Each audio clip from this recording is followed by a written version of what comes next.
To put this in simpler terms, I, a 27-year-old man, feel overlooked compared to my 29-year-old sister, Ella. Ella has always been the favorite in our family. She was supposed to finish college last year, but chose to drop out during her final year to pursue a career in music with her band, which she formed in her second year of college. Despite poor grades and attendance, it wasn't the college that expelled her. Leaving was entirely her choice. Most of us thought quitting college for a music career was a risky move, but I kept my opinions to myself because I didn't feel it was my place to comment, and I doubted Ella would appreciate my input. Unfortunately, her decision didn't pan out as she hoped. Within 3 months, the band replaced her with a more talented music editor, and she returned home without a degree or job prospects. She tried to form a new band, but with no success, as her friends weren't music editor and weren't willing to abandon their own careers for her project. Now, she's unemployed and living off our parents, who seem to pity her and support her financially. This situation is frustrating for me because when I finished high school, my parents made it clear that I was on my own and had to finance my college education through loans. I recently graduated, but my parents missed my graduation to throw a party for Ella.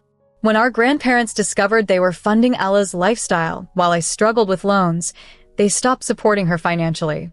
I find it unfair that my parents continued to support Ella while I had to fend for myself. It seems they are more forgiving of her failures, treating them as misfortunes, whereas I am expected to be self-sufficient. This disparity in treatment highlights a clear favoritism, which is hard to accept. It didn't really shock me when I figured out the situation, since my parents had always treated my sister Ella differently. They made her pay her own way through college, so I had no illusions about getting any special help myself. By then, I had come to the realization that I wasn't the favorite child, and I braced myself to finance my own college education through loans or part-time jobs. However, the realization hit harder when I found out they allowed Ella to live with them without paying rent, despite her being an adult who frequently made excuses for her unemployment and lack of effort in finding a job. This stark difference in how we were treated made me feel deeply unfair, prompting me to confront my parents multiple times. Unfortunately, these confrontations often ended with them emotionally manipulating the situation to their advantage, making it increasingly difficult for me to distance myself from them. Everything came to a head about a week ago, providing me the final push I needed to sever ties. I had invited them to my graduation party, which was only a 4-hour drive from our home, surely a manageable trip. But they started to make excuses, claiming work commitments prevented them from coming. This seemed odd to me. Taking a single day off to celebrate their son's graduation didn't seem like too much to ask. Their true motive for missing my graduation was revealed during one of our arguments. They were planning a party for Ella instead. It was to commemorate the graduation she never had, as she had dropped out 8 months before finishing her degree the previous year. They had organized this to lift her spirits, without her knowledge. I suggested they postpone her party and attend my graduation, but they refused, expecting me to understand and accept their decision to support Ella on that particular day. I was stunned by their willingness to miss my graduation to host a party for my sister, who had chosen to leave school. I couldn't hide my frustration any longer, and during a heated phone call, I expressed how neglected I felt. I accused them of always putting Ella first, neglecting to encourage her independence and progress, and by doing so, ensuring I could never truly rely on or trust them again. I ended the call by telling them they were failing us both as parents. Their response was simply that I was overreacting, but it felt like much more than that to me. It was a defining moment of realization about our family dynamics. For my graduation, it seemed fine to me that my parents wouldn't be attending, as it appeared that my sister, Ella, needed their support more urgently. Recognizing that further discussion was pointless, I ended the call and decided instead to reach out to my grandparents to invite them to the ceremony. Although we weren't particularly close with my mom's parents who lived out of state, I shared a stronger bond with my dad's parents. They had even co-signed a student loan for me, stepping in at a time when I preferred not to involve my own parents. My grandparents were well aware of the strained dynamics between my parents and me, and they had always shown me sympathy. They had even attempted to make my father see the unfair and unhealthy differences in how he treated Ella and me, although it never seemed to change anything. However, their efforts meant the world to me, and it reinforced the close relationship I had with them. So, when my parents declined to attend my graduation, I naturally turned to my grandparents. Overwhelmed with emotion, I shared everything with them during our call, and even though I tried to assure them that none of this was their fault, they apologized profusely, feeling guilty for the situation.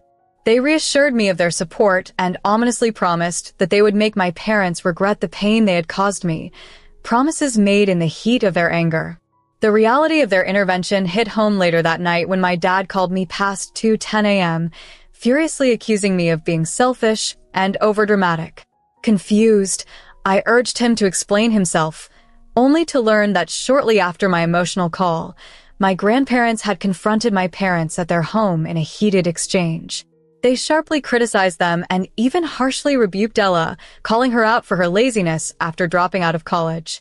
Despite the harshness, their actions stemmed from years of frustration, especially since they had been financially supporting Ella through my parents.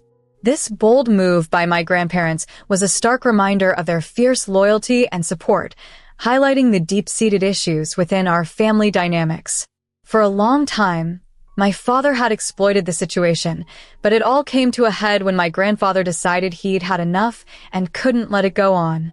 My dad had misled my grandparents into thinking that Ella, his daughter-in-law, was actively job hunting but unable to find anything suitable. This, however, was far from the truth.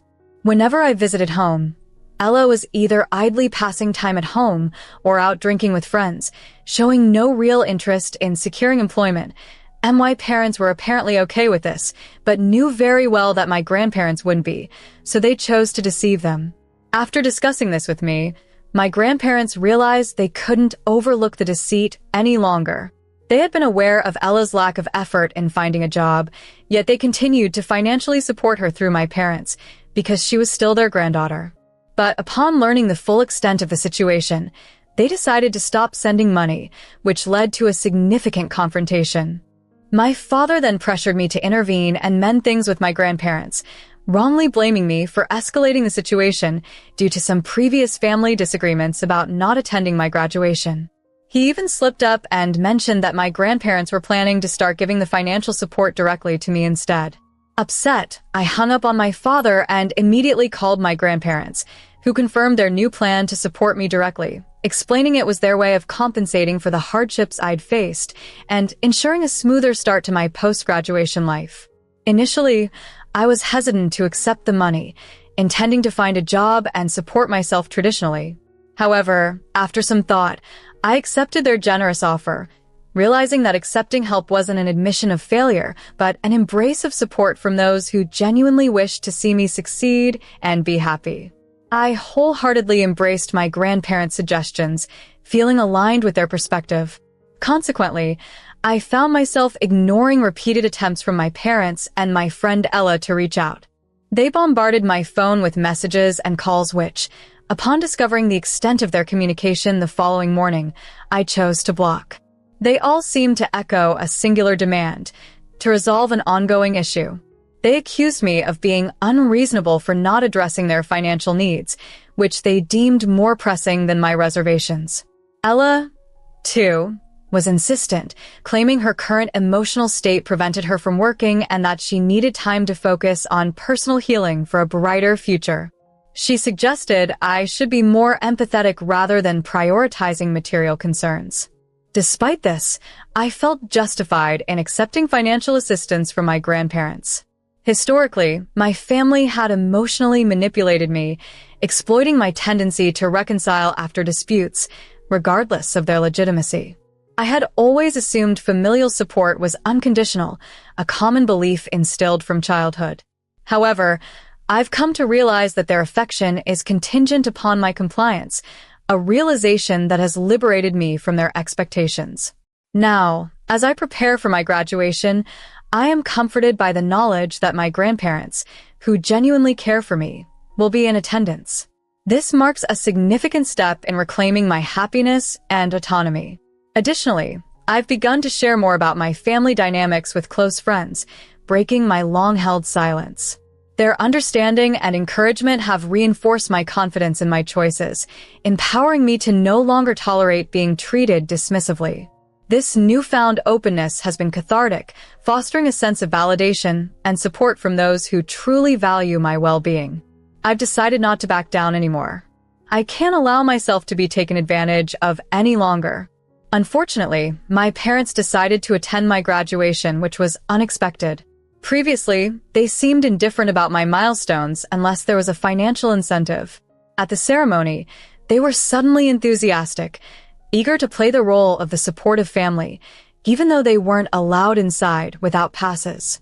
I had made it clear that I would only discuss matters with them after the event. After the graduation, my grandparents and I met with my parents at a nearby hotel for lunch. Right from the start, I set boundaries, insisting we avoid topics that could lead to conflict, as I was in a celebratory mood. However, my parents, along with Ella, who apologized but couldn't attend due to a job interview, began to express remorse for their past actions. They admitted their failings as parents and expressed a desire to mend our relationship. Despite their apologies, their sincerity didn't convince me. Their change of heart seemed prompted more by my grandparents' decision to cut off financial support than by genuine regret. While they pleaded for forgiveness and a chance to make amends, I wasn't ready to let them back into my life. I needed space to focus on my own future, free from the emotional turmoil they had caused. Even as my grandparents supported my stance, my parents couldn't accept my decision. They argued that as their child, it was my duty to forgive, equating my childhood errors with their long-term failings as parents. This comparison only highlighted their inability to grasp the seriousness of their actions. Ultimately, I maintained that they needed to respect my need for space if they were truly remorseful.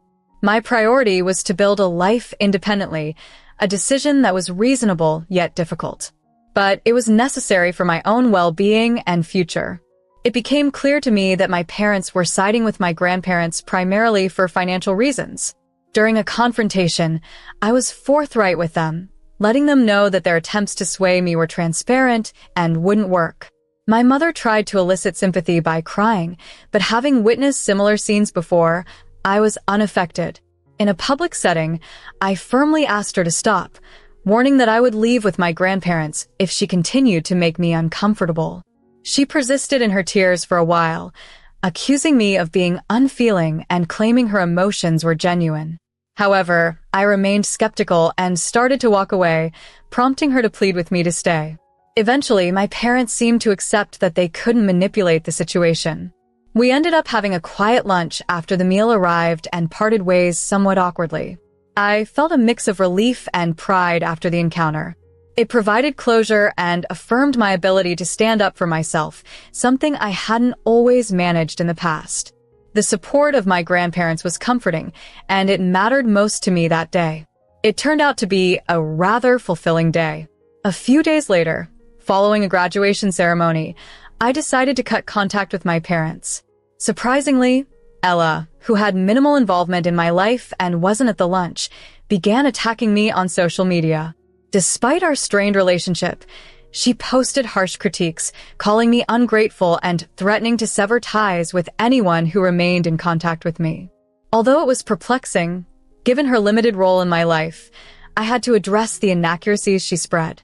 The public nature of our dispute was unfortunate, especially since we share many mutual friends from high school. I felt compelled to share my side publicly to clarify the situation rather than responding individually, despite the discomfort of such a public fallout. This social media battle was frustrating and embarrassing, but necessary to stand up for my truth. Recently, a significant amount of new information has emerged, prompting me to reassess my relationship with my parents. It appears that reconciliation or forgiveness won't be possible anytime soon, and I've decided to cease all contact with them indefinitely due to their unfair treatment towards me. This decision follows one exhausting days of continuous arguments triggered by a post from my sister Ella. She attempted to defend our parents by falsely claiming they treated us equally, which is far from the truth. According to Ella, She had experienced no more privilege than I had and accused me of playing the victim to gain our grandparents' sympathy.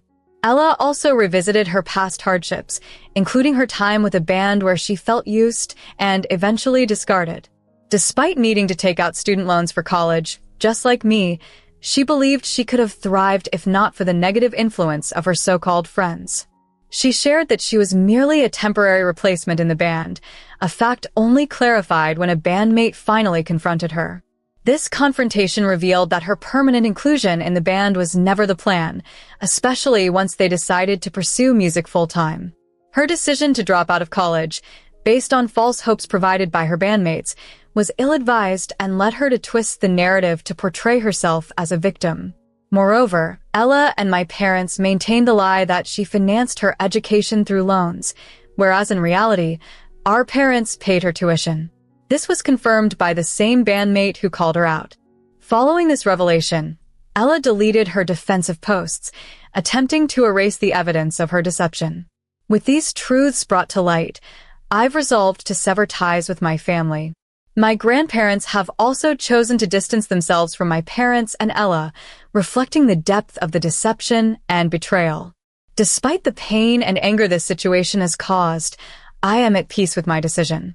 Moving forward, my grandparents will be my primary family connection, and I am committed to focusing on a future without the dishonesty that has marked my past relationships with my parents and sister.